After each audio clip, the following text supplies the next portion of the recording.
అబ్బబ్బా! ఏముబ్బరిస్తుందసలు. ఇది చలికాలమా? లేకుంటే ఎండాకాలమో సమజైతలేదు. ఆగు గంతగనం దంచుతుంది ఎండ.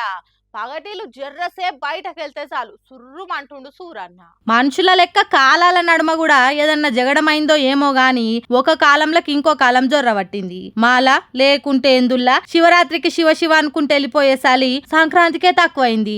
ఏందో ఏమో పొద్దుగల 10 దాటితే చాలు సర్రున సురుకులు అంటిస్తుండు సూరన్న.